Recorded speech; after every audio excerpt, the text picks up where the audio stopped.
All right, Grasshoppers. Yes, he's back. The Wolverine is back. One of our all-time favorites on our podcast here, Jason Greco from Vegas Veterans Hockey, former Air Force, all-around great guy. We were just talking before the show, and as everybody knows, did that event with the Navy SEALs 2 weekends ago. And one thing I hadn't noticed, and I'm noticing more, you do it with me, Mitch does it with me, the Navy SEALs were doing it. Everybody calls, like, once you're part of the group there, you're called a brother.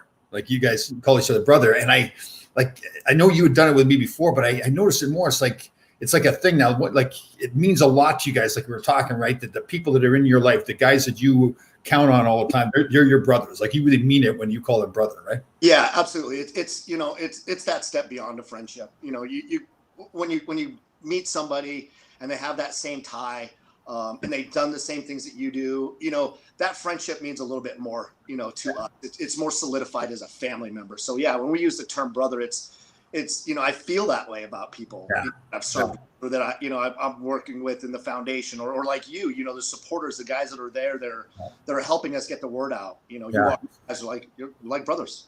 I tell you, it was funny. The Navy SEALs, so they're they're walking around. They get the tight little shorts on and no shirt or anything like that. And they're all, and there's, like, you talk about being brothers, like they're hugging each other, brother, I love you. And I think, you know, you wrongly have this impression that these, like you yourself, the hard ass guys, you know, they're battle and everything. And that is true. But you've got this thing about you that where and I noticed with you from day one when we start talking, like, you live your life all out in all areas. So when you tell somebody you love them, like if somebody's in their life, it doesn't matter, male, female, whoever it is, if you love that person, you tell that person you love them, and you do it with a passion, right? And you mean it with honesty and sincerity. And that just goes along with, because you know this, Tom, every day you have to live your life like this is the last moment, because we really don't know. You know, so you take advantage, you take those opportunities to let somebody know that's important to you, that you do care about them, that you do love them, you understand, you know, how important they are into your life, because you never know if you're going to miss those moments. Yeah, true. And I think especially now, right, we're going through, and the stuff we're going through is bad, right? I mean, the pandemic, people losing jobs and people losing lives, it's terrible. So you can't say it's not. It is terrible, but at the same time, it is what it is. You know, we've got to deal with it. We got to live our life all out, right? You know, it's the one thing that you've learned, you know, in being in the military, is that you have to learn to be adaptive. You know, things are going to change, and the ability to, you know, to win a war is sometimes, you know, your ability to adapt to change. And yeah, even in this pandemic, it's crappy. People are hurting. People are, you know, losing jobs. You have to be able to, you know, be adaptive and figure out other resources to help people that need that help. Yeah. Well, right now, we know there's so many people that don't have, you know, funding to pay for their homes, and you got to come out and help those people out, figure out a way to keep them engaged in the community. Yeah, totally. We had a situation, I know you're a big hockey fan. We had a situation with Tuukka Rask, the goaltender for Boston. Yeah. What happened with that? Well, I think he just, he's got a young family at home. And apparently, I don't know all the details. He had struggled with the decision just to leave them and come to the bubble and participate.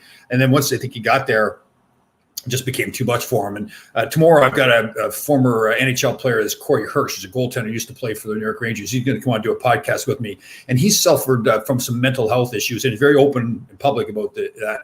And now he's a real advocate for people that, you know, to help them with their mental health issues. And he's really cautioned everybody to say, listen, we don't know what was going on with Tuukka Rask, right? I mean, and that's what you're saying too. It's like about supporting people like that, you know, instead of judging them too much. So yeah. You know, give them an opportunity to figure out what it was. You know? Right. Okay. So first important thing here we got to get after. So you're a Vegas guy. You're a season ticket holder for the Vegas Golden Knights.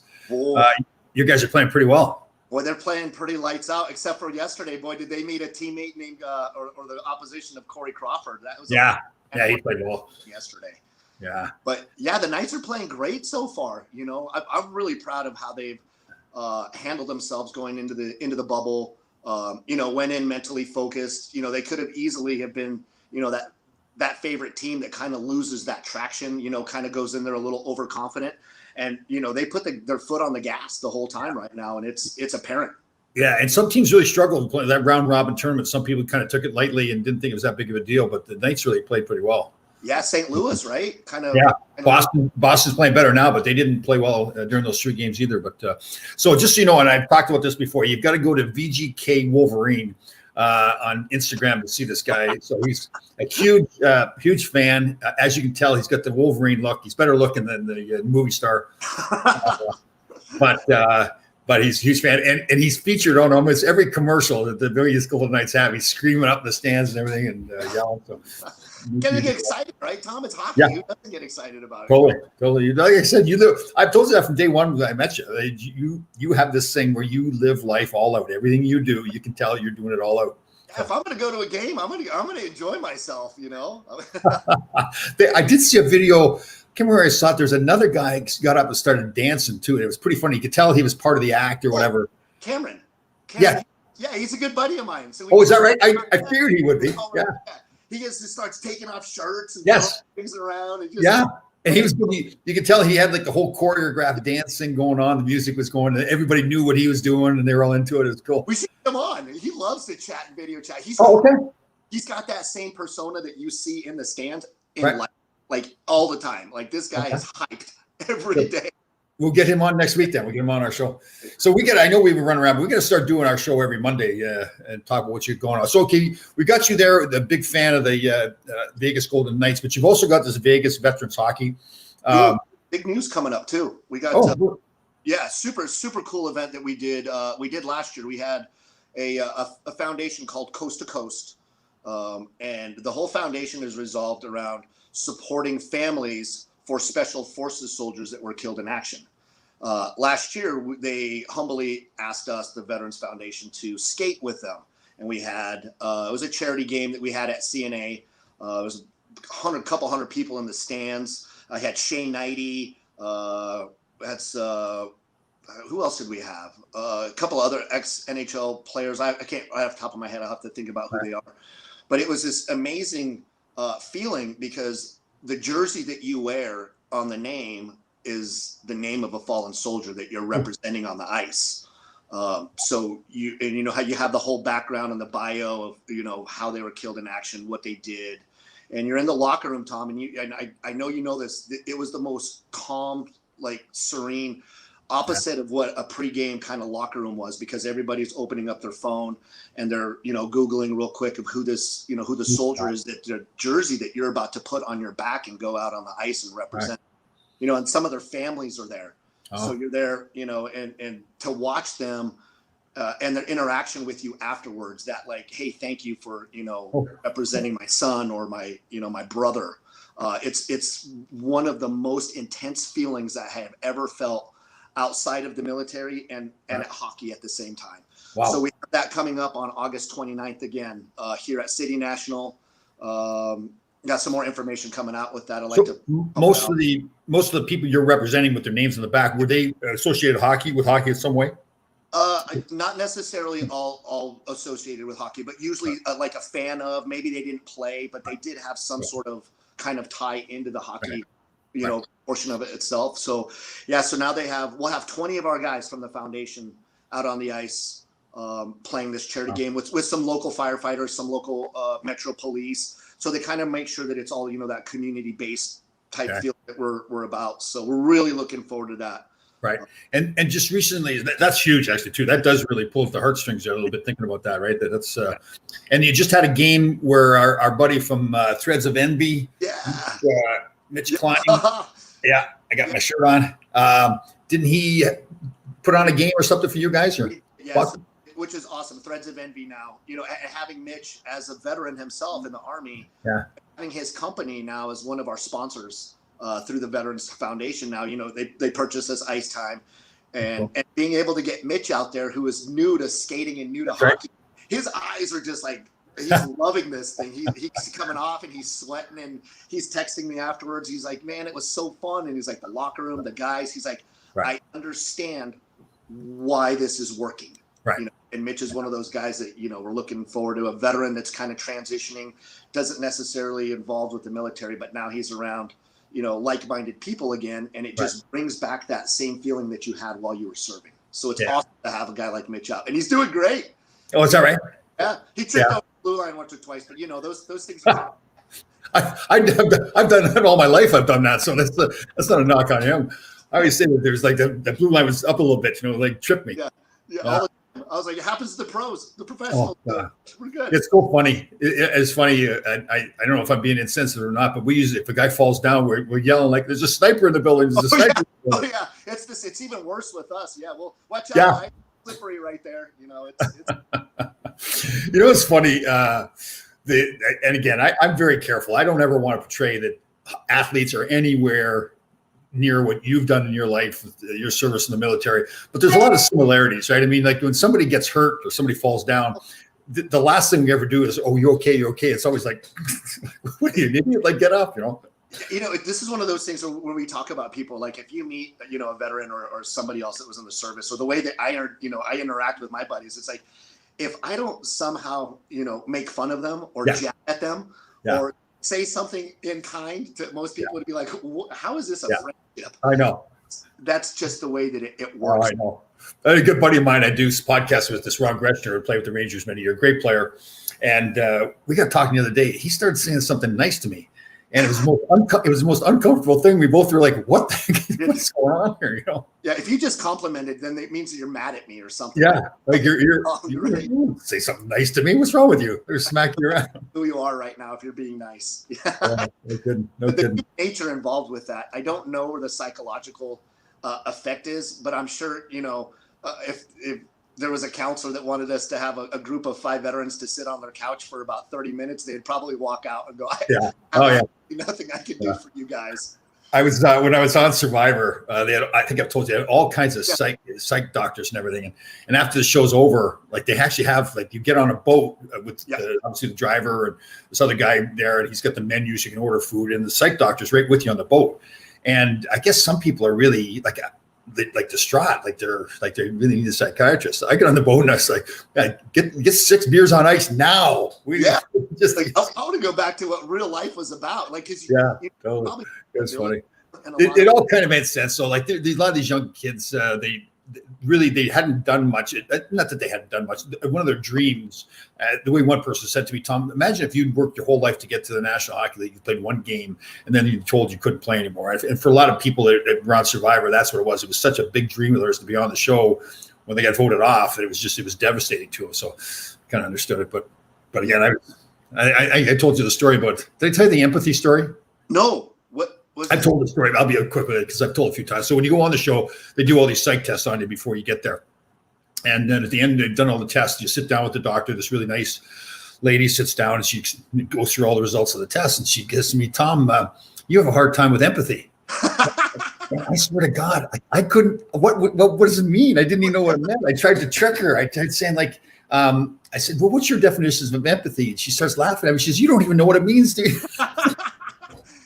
Wait, give me a second. Hold on to get empathy. Yeah. Oh God. I've started trying to be empathetic. Somebody the other day, some friend of mine, and she turns to me and goes, "What are you doing? Like it's not so unnatural for you to be. It's just a joke. Don't even try being empathetic at this." Right. Yeah. I think it's under certain times that you have the empathy towards our friends, people that we care about. Yeah. No, if you trip, I'm probably going to kick you back down a little to help you out. Totally, so you get a problem. Let's fix the problem and shut up, right? Move on. Yeah. How's your family doing? You got a beautiful family there too. You get 2 kids? Yeah, I got the girls and my oldest boy, Jesse. So the girls just finished, just wrapped up. Well, actually tonight is their last Vegas Junior Golden Knights tryouts this week for the travel hockey. So yeah, we're fielding a 14U team, a 12U girl team. So it's kind of last year, the year before they had put together their very first girls travel hockey team. But it was sporadic because, as you can understand, out here in Vegas, we don't really have the numbers. So last year was the first year that they actually were able to field a 12U team, girls team, and a 14. And now this year we're looking to add a 10U developmental girls team. So we're seeing not just hockey grow, in boys, but we're seeing it in the girls program, which is huge because obviously, I have 2 girls and I want to grow and enjoy the game of hockey as much as they can. So yeah, we're wrapping up tryouts tonight. We have about 45 girls that came out. So are you coaching? The unfortunate cuts, who make it, the sad days, but yeah. Are you so that's going on with the girls. Yeah, I'm coach. I'll coach the 14s. And the I should have known. I didn't even have to ask you if you're coaching. Of course you're coaching. I love it, but it's one of those situations, Tom, where like if it's my daughter, I don't even go near her because I could tell her to do something and it's like in one ear and out the other. But if Coach Brian or any other coach comes up and says the exact same thing, they're like, "Oh, you should see what Coach Brian told me," and I'm like, "Yeah, Yeah. it's that." My kids are exactly the same way. My two boys played. The older one, Shane, was a goaltender, and I would always say to him, like, and I meant it about life too. It's supposed to be kind of a life lesson. I told him, get out of the blue paint. So when a lot of goaltenders don't have confidence, they just stay back in the blue paint. Oh yeah. I was trying to get him to come outside the blue paint. And he would never listen to me. He'd look and he'd give me that look like, what are you talking? Like, what do you know? And it was just recently. He's 29 now. So it was probably a few years ago.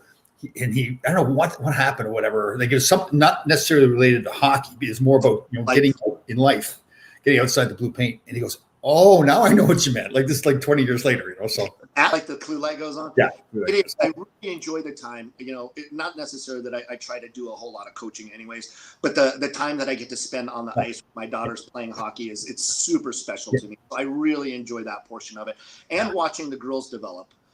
It is a different game with the girls, as opposed to the boys. We had the tryouts for the Bantams that came out, the 14, the first year that you can hit. And it was an eye-opening experience for a lot of the parents that aren't used to seeing hockey and then seeing the first year that they're allowed to open ice check and hit. Right. And I mean, the boards were barely standing up at the end of this 1 hour practice because these kids hit every single board that they could. If it wasn't themselves or somebody in it, they're so excited to hit. This is the sloppiest hockey, but it was entertaining for us as the coaches. Like, who's hitting each other everywhere? I mean, it was just a bowling ball machine of people smashing each other, but. So it was a good week of hockey for us out here, and the Knights playing well, other than their loss last night. So where's our stance in on the changing up goaltenders? So like in the old days, it was more you get one goaltender and you ride him, and they both are winning. I mean, I guess Leonard lost last night, right? They had Leonard in net. Yeah, Leonard in net, but I mean, you have a Stanley Cup winning goalie. Marc-Andre Fleury is lights out through the season. Yeah. I don't know what you do as a coach, but I think I don't think he even knows if he's got a number one or a number two. I guess would that kind of change today, Tom, if he goes back to Leonard on the back-to-back? Is that kind of saying, "Hey, look, we're gonna ride Leonard out until it's his net to lose"? But I'm sure knowing Pete DeBoer and Marc-Andre Fleury, the personality he's got, I'm sure they're having a lot of conversations behind the scene to let him know what's going on. But like the only knock I'd have with Marc-Andre Fleury, there isn't much of it. In the past, he's had problems with, like, he loses his confidence or whatever. Yeah. So you've got to be careful of that. But again, you're trying to win a Stanley Cup, and you can't worry about one guy too much. And when Leonard, a guy out here, Steve Valiquette, a former goaltender, is really big in statistics, and I saw him get interviewed, and he talked about how Leonard clearly has got better numbers and should be the starting goaltender. It's really not a case of they're both really number ones. It's just Leonard's numbers are better. So, but it's a tough one. Now that you don't put, if you go back with Leonard again. After he's lost, you kind of put you establish who your number one is. I think they've got a unique opportunity right now, though, Tom, to do something a little different and outside of what a traditional, ride that goalie all the way through, because you do have two number ones, and if you can both keep them engaged and confident and almost kind of like say, "Hey, look, I'd like to do this a little differently," where we put the freshest goalie in every game, and I know it's not traditional to rotate them in every other game, but this could be an opportunity that you change the dynamic of how you engage goalie interaction in the NHL. Totally. You're right. Things have changed. And this is a unique situation, right? Being all this time off, and now you're inside the bubble. And, guys if they're inside the bubble, they're not playing the games. Carolina did it in the Rangers series, too. They had Mrazek in the first two games. He won, and then they came with the back with the other goaltenders. So, I think you got to be open and not be, a traditionalist where you stick yourself into this box and be like, we've done this in the past, because this is a different type of game right now. Yeah. A back-to-back in a Stanley Cup. When was that happened before? The short. Things have changed. Yeah, there's a lot of things changed. Like, I see these guys do these little trick shots where they pick the puck up and then like scoop it in. If somebody had tried that when I played, we would have killed them. Seriously, like, you hot dog, we would have been all over them. Or that's not a traditional hockey move, right? Yeah. That's not traditional. But you know what, though? It's fantastic for the game. Like, even Carolina you guys do it with the rink and everything. But even Carolina last year, after they win a game, Surge. Yes. And the old guys like me, at first, they see it like, "Oh, what are they doing? This is outrageous." But then you think about it after, like, man, that's pretty cool. That didn't work out too well for Don Cherry, huh? Saying that they look like a bunch of jerks out there, right? But they were good because they've now taken advantage of it. They still call themselves a bunch of jerks. Embrace that and when the fans love it, they love it. it changes hockey, and hockey needs to be exciting. If you want to grow the game outside of the NHL or the NFL and the NBA, if you need to get NHL to compete, you have to market towards the people that are looking at the game as entertainment. And there is no other game that's fast, that has all of those environments. Now take the camera off a little bit and let's add some theatrics, because I'll tell you who did it. Number one was Vegas, Tom. I am so excited for you to, when this stuff opens up, to come out. You're going to come out and come to a game with me, man. Yeah. And it's insane. You're just looking around and be like, there's music going on. You got showgirls down on the ice level. Well, what I like is too that not every game's going to be a good game, right? So you're coming, like you said, you're coming for the entertainment. So if the game isn't that good, you still got the entertainment, right? You still got stuff going on in the stands. Yeah. Now, do your kids go with you to games as well? Oh, yeah, they're spoiled too. Like they come down, they get their popcorn and candies and stuff. What do they think when you're standing up there and you're doing the screaming thing? They're so over it right now. It doesn't matter. Yeah, that's his dad. That's dad. There's dad again. They love it. They actually just really enjoy the game because the atmosphere. It's fun. Yeah. They love looking up and getting on the TV. It's a great. Vegas has done a great job of bringing in the fans onto the ice as much as possible, including them. I think they've really embraced how to get the community involved and the people engaged and involved with it and happy. So I do a show on Thursday mornings with this girl, Elaine, that was on Survivor. Oh, yes. Mimsy here is saying thank you for your service. So Mimsy and Lorraine are two women, that have been selected to be our personal assistants. One's my personal assistant. We've never met before. It's all kind of running joke. So the theory is that I'm going to win the lottery, and then Elaine that I'm on Survivor with, she lives in Kentucky. She wants to now run for president. But so Mimsy and Lorraine are our personal assistants I can't run for president because I wasn't born in the country. So those are our personal assistants. I love that. That's amazing. Thanks, Lizzie. Yeah, cool. All right, so just to recap here, just to make sure we're going. So Vegas Veterans Hockey Foundation, if people want to donate in any way or help, if there's other veterans out there that want to get a hold of you, or like I said, you're always looking for, funds are always necessary, they can go to Vegas Veterans Hockey Foundation.com. .org. Okay. Yep. Good deal. Yeah, we have the website and all over social media, obviously, and they can always link up off of you. I know we get with you quite a bit. VVHF, Vegas Veterans Hockey Foundation on Instagram, on Facebook. Yeah, and for pure pleasure, you have to go to VGK Wolverine on Instagram. I promise you, it'll make your day. You've got to go there. So, all right. It's good stuff right now. Yeah, it is good. We got to make sure we do this every Monday. I know we talked about we get run around doing other stuff, but I want to make sure we get this in because there's always something going on. I've gotten lucky, right? I've met you with Vegas Veterans Hockey Foundation. I run that Warrior for Life Fund out of Virginia Beach. I got involved in that swim across the Hudson with the guys. I guess you got all these different things. Is there any? I'm just spitballing here when I say this. Is there any benefit to trying to join up all these groups together to join forces, or does that, I guess, is all? No, I 100% love that, Tom, and that's exactly what you're looking for because when you get those spokes of a wheel, together, it gets those communities tighter. So the more that we can engage with each other, because they may have different thought processes, they may have different avenues to support. They, like what we do with the foundation, just the hockey portion with VVHF, we're also partnered. Basically underneath the umbrella of Warrior Suicide Prevention. So we have guys that are looking for that, in-depth type of mental help that they don't want to get from their primary care doctors. Maybe they don't want to go to the VA. Well, we support that through WSP, which is the Warrior Suicide Prevention Foundation, which do that exact same thing for the guys that really need that additional counseling that, are having those deep, dark moments. They don't have to feel isolated. They don't have to feel like, I got to go to my doctor. I don't have to go to a counselor that doesn't understand them. We have that internally now that we outsource directly to those guys. So when you talk about what's the importance, absolutely.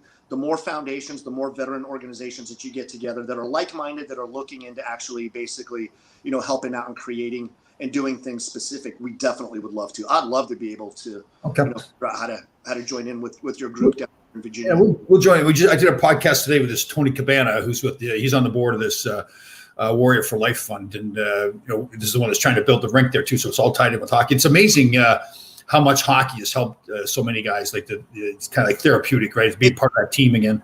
It is, and not to beat the horse to death, but hockey is just it's such a game of compassion and high energy, and we use that word brotherhood. Like on the ice, everybody is super close, and it relates to what some of the service members felt when they were serving overseas, when they were in a foxhole or something like that. It can kind of bring back that sense of pride and feeling of what you did before, and now you have it on the ice again. It maybe is not the exact same thing, but you get to hang out with like-minded people in the locker room afterwards, and now seeing their families grow, which is a really, really important part, Tom, is that's how we're tying it in. It's great, on the ice and in the locker room, but it's watching the members and, reaching out to other families and, having picnics and having barbecues, and now their kids are playing with their kids, and hey, we met somebody that we want to bring out. That's the important part, is how it's growing, is basically supporting a foundation or a veteran community through their families as well. And that's what we're getting at, which is huge. Very cool. That's excellent. I love that stuff. I love it. All right. So Jason Greco, VGK Wolverine on Instagram. You got to go there. VegasVeteransHockeyFoundation.org. Again, if you want to help out in any way at all, donate time, donate money. If other veterans want to get involved in it, that's how you get a hold of him. It's a good man here. I'll tell you what, I'm really happy I met you. You're quite an individual. I love the spirit you got. You and I believe a lot of the same things. And yeah. The cooking show, Tom, I every day I'm checking in to see what's on the meal. The pork chops looked amazing, buddy. I'm running out of recipes, though. I get stuck on shrimp, then I get stuck on pork, so it's it is fun though. People get a kick out of it. Like I got all the pictures up there on the wall. So that's my favorite part, is seeing who's in the kitchen today. I absolutely love that. And it's funny. Some of my ex-teammates have had it up there. Like first when I started doing it, but I painted some mustaches on their face. So they weren't that happy about it at the start. Oh man, it's funny. It is fun though. You gotta love life, bro. Being able to have the ability to come out here, and lightheartedly talk about it, just lets us, get the word out and let other people know that, veterans are here to support each other, and we enjoy doing that outside of being, done with the military. We still want to be, important parts of the community. We want to give back. I got to tell you, it's been I've been so fortunate to meet people like yourself and all the other people I met and all the other foundations. I mean this very seriously. It's like it makes me better. Like it makes me a stronger person by being involved. And it really does, because I'm learning all the time. I had a great conversation with a Navy SEAL, and I've used his quote too. And he quoted to me. He says, I write myself a 24-hour contract every day, and my deal is in that contract that I'm going to make myself better today. And he said that to me. Like, I believe in that. I've never seen it worded that way before, but that's how I live my life. When he said that, it's like, oh man, that was cool. That was good. I think when people embrace that, because sometimes we get lost in words, right? We get lost in society, and we get lost with how quick we can get information from our phones. But when you take a second and pause and you think about what those words actually mean, or when you say, you know what, today I'm going to do one thing for somebody else that I don't know at all, and you make that one small act of kindness, it does trigger. And especially with everything that's going on in the world today, man, one small little, smile to somebody that's walking by. Well, maybe you can't now because you have a mask on. But maybe a thumbs up.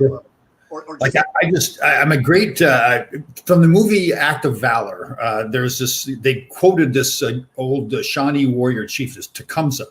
And I actually used one of his quotes today, and it was, I'll live my life. I live my life like I'm going to, it's going to be long. I can't remember exactly what the quote was that I used today.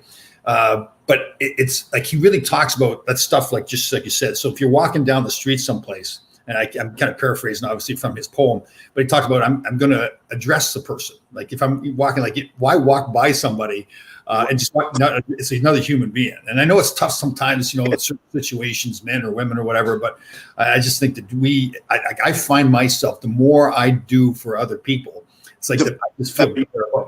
I feel like I'm the one that gains more. Yeah. I feel like that in life. I feel like a positive people, sometimes you're going to, life is going to kick you. Don't get me wrong. And it's going to put, its foot on the back of your head and shove your face down in the water where you don't feel like you can breathe anymore.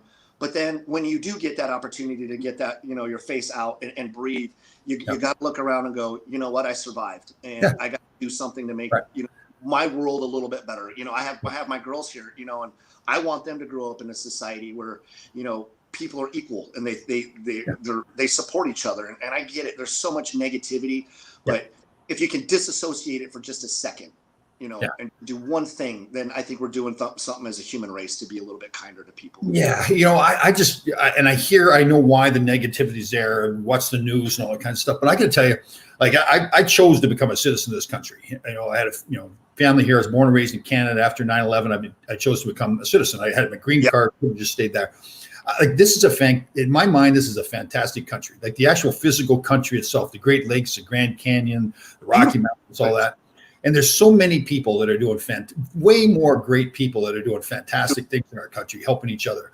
We hear the negative stuff. Yes, it's there. There is prejudice in our country. There's no question about that. But man, there's so many great people doing great things. And I think we need to remember that. So, that's exactly what it is. You can find the negative stuff easily. You'll find 10 stories about something that's negative, but you got to go search to look for something that you see positive.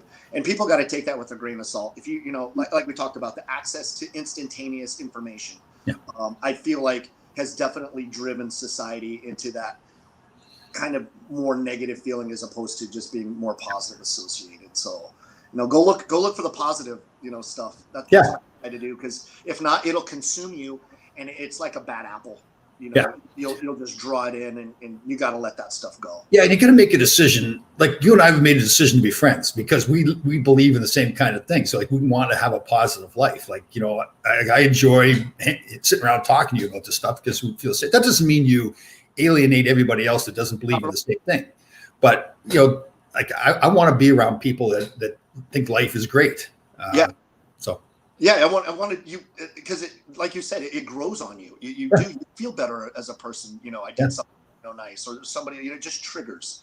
And right now, boy, this world definitely needs that. I mean, we got hockey back. We got to be happy about the little things in life, the little victories. Definitely. And so, what are we? Have you placed any bets yet that the Vegas Golden Knights are going to win the Stanley Cup, or where are you at? Like, they're one of the favorites right now. I guarantee, for sure. I didn't bet this year. I didn't. I should have, because now it's totally useless if you try to bet on the Knights to win. You'll bet $100 and get like $2 back. Totally. So the favorites would have to be. I'd have to say the favorites are right now the Vegas Golden Knights. Colorado's a good hockey team too. I'd say out of the West. I was picking St. Louis, but St. Louis doesn't look very good right now. So I'm going to say Vegas or Colorado from the West. That's who I have going in the conference final. Right. And then I got to, even though they lost Tuukka Rask, I just love the way Boston plays. So Boston's got to be up there. It has that pedigree, Tom, where you can't. There's too many Cup winners. There's a lot of pride on that team, and there's a lot. And this is a real tough pill to swallow for a former New York Ranger. The two other teams in the East are the New York Islanders and the Philadelphia Flyers. What is going on with those Islanders right now? They're playing great playoff hockey. Both Philadelphia and the Islanders are playing great playoff hockey right now. Yeah. Tom, I think this is really interesting too, is that everybody started this out healthy, right? So that changed this whole dynamic of who were the real favorites, because now it's changed. Now you're looking at Philly, who during the regular season, they were creeping their way back up there, but they weren't necessarily would have been one of the favorites if the Stanley Cup would have started an original format, and now they are. This is exciting. I love all of the differences. How much overtime hockey has there been? I know. It's been incredible. Talk about those guys that went 5 overtimes that game. And we make a joke around here. We have we try to devote a few minutes every show to picking on Mike Milbury that does the NBC stuff. That guy, Tom, I was so glad to hear you just say how out of touch reality that guy is. Because I don't ever have an association to actually just really just somebody that gets underneath your skin. Right. That's the one. Every time I see him on, I'm like, what is this guy talking about? I kind of wonder if he does it intentionally, because now people want to hear what he's going to say. He's got to understand that people can't stand him, and that everything that comes out of his mouth is negative or some type of of a smart ass comment or something. Yeah, I mean it is amazing. Part of me thinks that maybe just maybe he's brilliant and he's doing it on purpose. Right. I mean, he did hit someone with a shoe back in the day. So. Yeah. Oh yeah. Good question. Yeah. Oh God. And we've told the stories here. I dealt with him when I was an agent and he was a general manager with the Islanders. I had to deal with him in the past. So there's some history there between the two of us. But he is entertaining. Somebody else that is not on the Mike Milbury fun train. It Oh, was, God. You know what's funny? It's like it really once you make a comment about how bad he is, everybody just piles on, right? everybody just comes out of the woodwork, right? You're like just starting to throw knives at this guy's back. It's fun. It's fun, yeah. And he is a good target to do that. And Wow, he totally. puts himself up. I mean, when you send a picture of the Space Needle and it's Oh, that was classic. I forgot about that. That was like, oh. And somebody posted today, I think it was on Twitter, they posted the two of them and made the comment like, oh, don't you remember that Mike made the trade for the two needles or whatever it was? And because I know what it was. They were picking on him because some of the trades he made when he was the general manager with the Islanders. And then he also just made the trade for the two needles. Needles. I'm going to switch these two. Oh, man. But I'm I happy like that. hockey's back, Tom. I'm Yeah. going to go with the East. I put the surprise. I had Columbus, as the surprise. Oh man, I'll tell you what, they get more. I love watching them play. They get more out of their game than anybody else does. And there's some teams are playing hard. Vegas is playing hard. Boston's playing hard. Islanders, Philly, but Columbus, I'll tell you, man. That captain, Nick Foligno. I mean, that guy is just, you talk about a character guy. Yeah. I can't imagine what his association is and how the guys look up to them, and just his personality is like that guy that's like, you know what, let's go, let's get this going, and it has motivated the team and kept them engaged. I love that. They're in every game. A lot of people that thought they'd be, written off. They lost Panarin, Bobrovsky, the goaltender, that was there last year, and they thought they're not going to do anything. It's just, but I think that's the great thing about their team is that it doesn't matter who they lose. There's a culture that's built there now, so they just plug in another guy. I mean, they get guys like Seth Jones, that defenseman. It's just unbelievable too. Wait, they played 65 minutes. I know, Oh, and like it was nothing. Like he wasn't, and it wasn't like he was just staying back the whole time too. He was up and down the ice. He was. Yeah, he goes to the press conference. He's got a little water sipping Yeah. away. Like, you wouldn't have thought this guy was out on the ice for 60. They would have rolled me in a wheelchair with bags of ice over the top of me and 2 IVs in the arm, Tom. No way. You're a machine. What are you talking about? Were you always into fitness? I played sports all the way through, being a little kid. I was the small little skinny kid that ran around and played baseball, played lacrosse. I loved sports. I think because my mom probably would say that you were so, back in the day when they didn't have the ADHD, classification. I was probably on the peak level of that. So the most that she could do to keep me engaged and outside into sports. And it was different growing up back then. I mean, I really was the kid who came in at dark. And, I didn't have a cell phone. I was, came home from school, see you, Mom. I'm back 4 hours later. So I was always super busy and into fitness. And then obviously when I got into the military, flying and getting involved with, pulling G-forces in an airplane, it really does affect you, significantly on your body. So it was always, trying to be as fit as I can because, to me, that's important. Now I have a crew that's dependent on me. Right. And if I can't be at my peak performance in an airplane doing what I'm supposed to, then I'm letting my team down. Are you pretty good with your diet too? I've never been a sweet guy. It was really easy for me growing up, I guess. I never really was a chip guy. Didn't really care for soda. I was always kind of a naturally healthy eater. Right. But don't get me wrong. If you put a plate of brownies in front of me, that's the one thing that it'll go away. That's chocolate chip cookies. The worst for me is chocolate chip cookies from Costco. Oh my God, the freshness. Have a vice, and I think that's important for people to understand is that everything needs to be done in moderation. Yeah. Don't pass up on the opportunities for the sweet things in life. You just don't do it constantly. You do it with moderation. Have you gotten into intermittent fasting? No, I don't. And I'll be honest, I don't like really shocking my body or doing extreme things to it in the sense of I have gone on a couple of times where I just don't feel well. It just cleanse out, go with a little bit more liquids for the day, but I've never gone with I'm going to cut food out.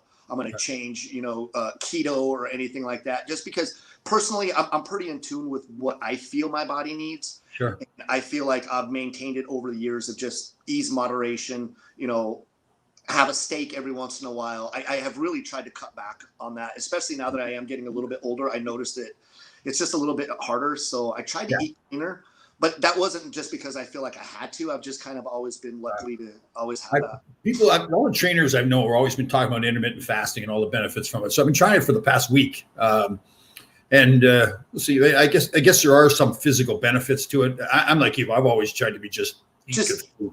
But Yeah, I feel like that's good. I don't necessarily want to get into there's a 500 fad diets for everybody. Oh. Everybody's, his body changes and reacts differently to different things. Right. So for it to work for one person, and then somebody to try it and they're like, oh, I do keto, and their body has absolutely no response to it. And then they're like, well, that didn't work, or they push themselves too far and they hurt themselves. Or they, put their body into a recovery place that they can't really get into. Yeah. I love to juice. So to me, it's just eating natural, healthy all the time. Good deal. All right, guys. Jason Greco, Vegas at VeteransHockeyFoundation.org. So if there's anything you want to do, you don't have to be in the Vegas area. If you want to donate or help out in any way, or if you're a veteran and want to get a hold of Jason, you can do that. On Instagram, again, you have to. I'm guaranteeing you, VGK Wolverine. It's going to change your life. Maybe in a bad way. He might scare you a little bit. Some of the pictures are, I don't know. They should put a disclaimer on there that it could positively, Yes. You should say, once you see this, you cannot unsee it. Right? That's what they're going to say on there.